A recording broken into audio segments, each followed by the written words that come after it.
राज्यातील सर्वात मोठा जागतिक आदिवासी दिन अकोले शहरात संपन्न झाला. मात्र या आदिवासी दिनाला गालबोट लागलं ते आमदार लहामटे यांच्या काही अतिउत्साही कार्यकर्त्यांमुळे.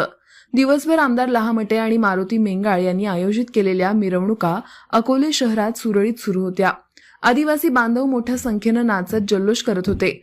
मात्र सायंकाळी उपमुख्यमंत्री एकनाथ शिंदे यांचा ताफा हेलिपॅडकडे जाण्यासाठी पोलीस यंत्रणा रस्त्यावरील वाहतूक सुरळीत करण्याचा प्रयत्न करीत होती. त्याचवेळी आमदार लहामटे यांची रॅली सुरू असताना आम्ही बाजूला जाणार नाही असं म्हणत काही कार्यकर्त्यांनी डीजे रस्त्यावर रोखून धरला आणि त्याचवेळी पोलीस आणि अतिउत्साही कार्यकर्त्यांमध्ये शाब्दिक बाचाबाची होण्यास सुरुवात झाली.